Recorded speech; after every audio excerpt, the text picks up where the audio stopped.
Buenas noches, amigas, amigos. José Anastasio Conchas, Tacho, y aquí el ingeniero Saúl Conchas, acrisolándonos. Este canalito que no ceja en su empeño de aportar su granito de arena por la recuperación del camino de la paz para nuestro México lindo y querido. Un videoblog más de Acrisolándonos. Y fíjense que me quedé pensando antes de iniciar el video que ayer ya ven que hablamos sobre el ejido, sobre la necesidad de apoyar más con recursos y con cultura, con técnica, sobre todo al ejidatario, para evitar en lo posible que nuestro México vaya a caer en la insuficiencia alimentaria, como ya todo pinta con nuestra planta reina, el maíz, de la cual ya no producimos todo lo que se requiere aquí en el país, tanto para alimento humano como para alimento de animalitos. Bien,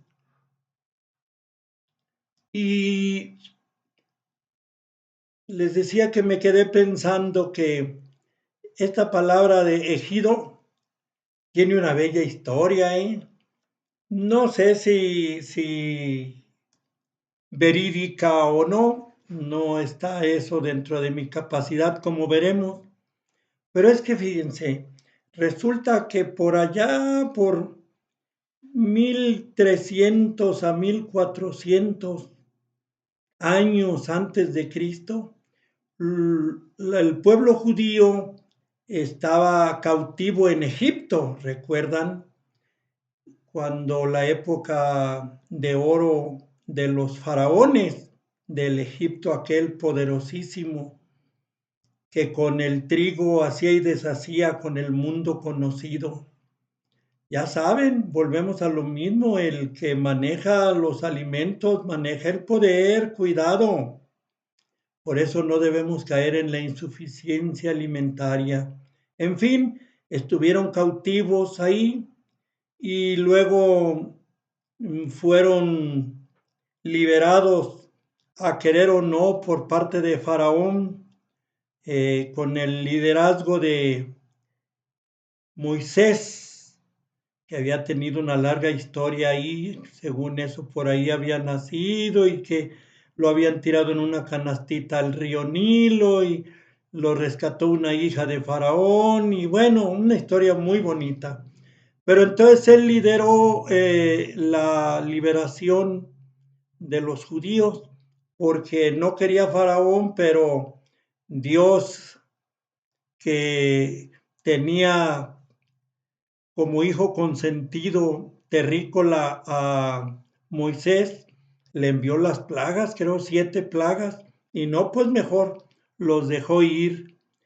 Y bueno, huyeron, digo, salieron de Egipto los judíos y sobre el camino, ya ven que duraron 40 años para encontrar la tierra prometida. Y en el camino pues hacían campamentos y en ese campamento pues se organizaban para producir sus alimentos y se repartían tierras a cuestión, fíjense, para que las trabajaran unos y otros, pero para producir alimentos para el pueblo, fíjense, era un comunismo científico o primitivo, no sabría decir de cuál de los dos o de ambos. Pero las tierras más cerquita al campamento, las tierras de alrededor del campamento, eran destinadas básicamente para el pastoreo de animales y ahí todo lo que se producía, sí, definitivamente era de uso totalmente colectivo. Lo demás retirado ya según produjera cada uno, pues ya lo vendía, en fin, era un poquito menos comunista, vamos a decirlo así. Y entonces las tierras de alrededor del campamento se les decía las tierras de a la salida, las inmediatas a la salida del campamento, que se acampaban luego ahora, luego un año o dos después en otro lugar hasta que dieran con la tierra prometida. Y luego cuando ya se posicionaron en la tierra que actualmente ocupan, en la Palestina, luego cuando fueron conquistados por los romanos, cuando conocieron la historia, ellos le decían a la salida de los pueblos exitum o exitum, fíjense, con X, exitum, que quería decir a la salida, alrededor, a la salida del pueblo. Y entonces, de hecho, el nombre de ejido se ha utilizado a lo largo de la historia también, aunque ahora los judíos le dicen kibutz a sus asentamientos de preferencia agrícolas, agrícola ganaderos. Y entonces, exitum, a la salida. Recuerden que en inglés, exit con X es salida, ¿sí? Entonces, de ahí viene el nombre de ejido. Eran esas tierras colectivas para sostenimiento del pueblo. Por eso les decía que el ejido básicamente tiene sello comunista. ¿Se fijan qué bonito? Y entonces llegaron a la tierra prometida y por ahí ya empezaron a construir el templo cuando Salomón, y ya, bueno, se le quedó el nombre de Exitum o ejido, y de ahí viene el nombre de ejido. Es una historia, a mí me parece maravillosa, bíblica, cierta o no. Dicen que la Biblia como la historia contienen muchas mentiras, pero fíjense también reflexionando, así se llama nuestro tema, reflexionando al azar, sin un orden. Me quedé pensando también, bueno, qué bonita historia los judíos. Bueno, ¿y por qué andan peleando ahí ahorita en la Franja de Gaza? Según la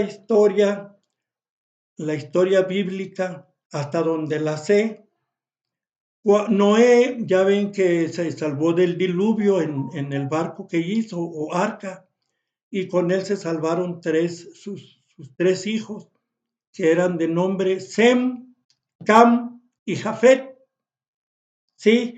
Y entonces eh, ellos fueron bendecidos pues por Noé cuando ya iba a morir y les prometió que iban a crear grandes pueblos. Y fíjense, de Sem vienen los semitas, de ahí les viene el nombre semitas a los judíos. De Cam, los camitas, básicamente los que formaron el pueblo egipcio. Después, esto fue mucho antes de la historia que les estaba platicando del Éxodo. Y Jafet, el tercer hijo, es el que fundó lo que hoy conocemos como a los árabes, la zona de Medio Oriente, los musulmanes, los jafetitas. Entonces son los semitas, los judíos, los camitas, los egipcios, y los jafetitas, los árabes.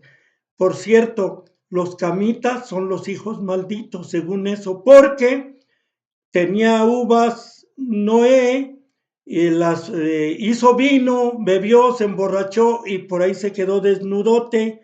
Entra Cam a su cuarto, lo ve desnudo y sale risa y risa y le dice a sus hermanos lo que está ahí pasando. Y fíjense que van los otros y le dicen, no, no se debe de descubrir la desnudez de tu padre, y entran caminando para atrás con un trapo para cubrirlo y ya que ya no se le viera. Y Noé maldijo a Cam, y los camitas son los hermanos malditos. Bueno, ¿por qué si los tres son hermanos? ¿Por qué están peleando? Fíjense, las guerras civiles como la del actual México, las guerras civiles son las que tienen más crueldad. Las guerras entre hermanos son hermanos hasta donde me doy cuenta, los musulmanes con los judíos y con los egipcios. Y andan así, egipcios y musulmanes hacen equipo, más bien contra los judíos, que se les tiene por más inteligentes y más riquillos. Fíjense hasta dónde me llevaron mis reflexiones. Entonces, pues es un contrasentido verdadero la guerra aquella, pero no es ni tan contrasentido, porque guerras civiles hay por todos lados, como la de México, que es solapada, pero que a diario mueren muchos hermanos tuyos, míos, matados por hermanos tuyos, míos y de los desaparecidos, de los asesinados. Esas son las guerras civiles, son muy cruentas, debemos evitarlas, debemos trabajar por medio del acrisolamiento contra todo eso. Bien, nuestro libro de hoy, El ilustre pigmeo, escrito por Roberto Gómez Junco, portero que fue un tiempo del equipo Monterrey. Y luego cronista deportivo, por cierto, en su hablar se le nota un hombre muy culto, Roberto Gómez Junco, el ilustre pigmeo, que era su bisabuelo, muy chaparrito, pero que era poeta. Qué historia tan bonita, una historia familiar, como él, ya de muerto su bisabuelito, él está en la búsqueda de todo su legado, de su legado cultural, de su bisabuelito, don Celedonio, muy chaparrito, por eso pigmeo. Bueno, hasta aquí llegamos. Muchas gracias por su atención. Enriquezcan estas reflexiones. Ahí está ese libro, El ilustre pigmeo de Roberto Gómez Junco. Y no me resta más que agradecer el favor de su atención y decirles hasta la próxima, amigas, amigos.